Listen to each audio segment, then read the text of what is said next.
Escuchen bien, almas errantes en la jaula de lo común. Observen el altar que esta era ha erigido en el centro de su existencia. El altar de la conexión. Se les ha adoctrinado desde el primer aliento. Se les ha susurrado al oído, desde el nacimiento, que el valor de una vida se mide por el grosor de su red de vínculos, por la cantidad de me gusta o por el eco de sus voces en la multitud. La conexión, ese mantra omnipresente, se ha elevado a un dogma incuestionable, una virtud sagrada que promete plenitud y destierra la sombra de la soledad. Es la nueva religión del hombre moderno, una fe que exige devoción y promete salvación.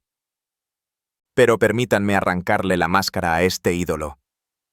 La incesante, casi religiosa, demanda social de conexión no es la panacea de la plenitud, es la última y más insidiosa prisión para el espíritu soberano.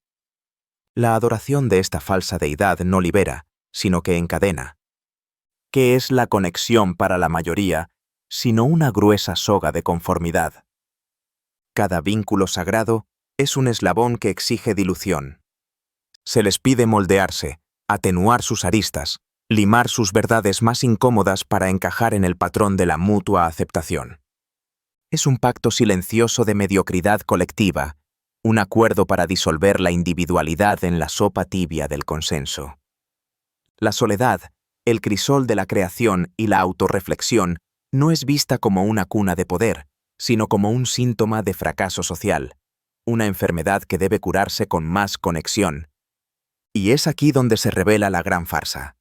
La primera señal del despertar cínico en las relaciones es el inquietante murmullo de que la comodidad y la felicidad prometidas por la conexión humana convencional son, en realidad, un sedante colectivo que oculta la radical soledad y la imperativa autocreación del espíritu.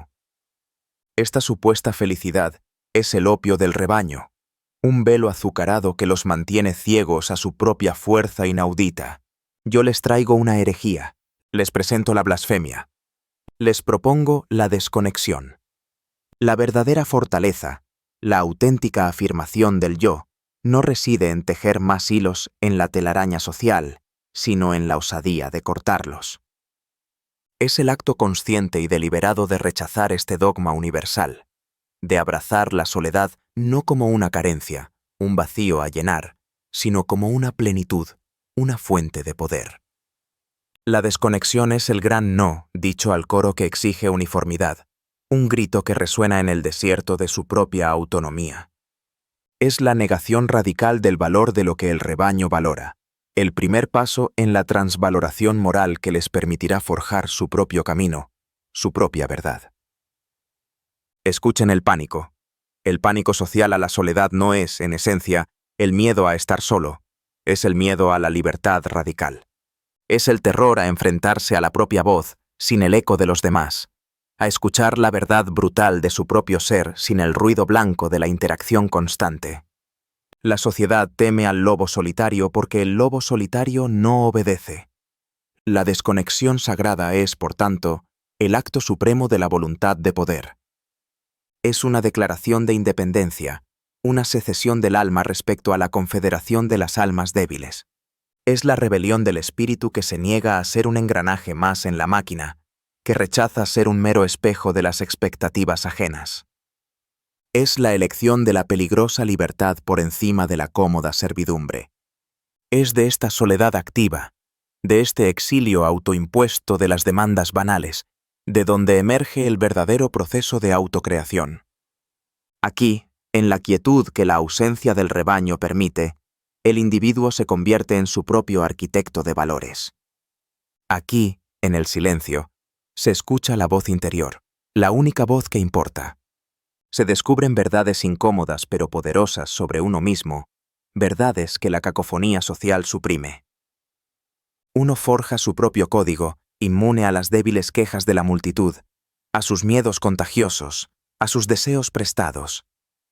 Es en este santuario de la soledad donde uno comienza a erigir su propia catedral, una estructura de valores y propósitos inquebrantable, tallada con la roca de la voluntad y la sabiduría autoadquirida, y no con la arena movediza de la aprobación externa. No confundan esta soledad con un final.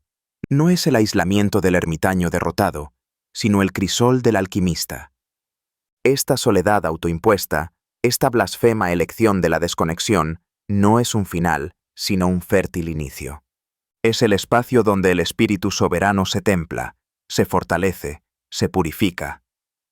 Es desde este lugar de autonomía radical que, si elige, puede forjar encuentros, no vínculos, con otros espíritus igualmente fuertes.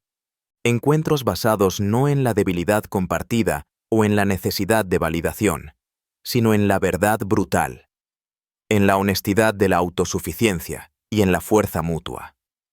Son encuentros de águilas que vuelan juntas por elección, no de ovejas que se aprietan por miedo.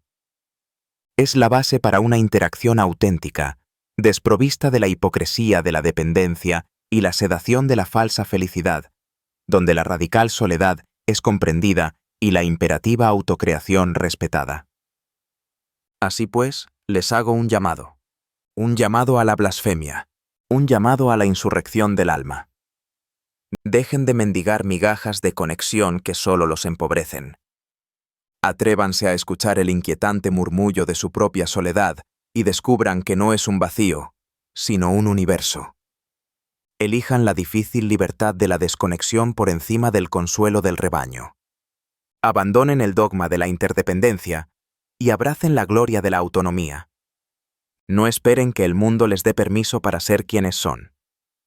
Forjen su propio camino en la soledad, erijan su propia catedral, y solo entonces, si así lo deciden, vuelvan a mirar al mundo desde la altura de su propia soberanía.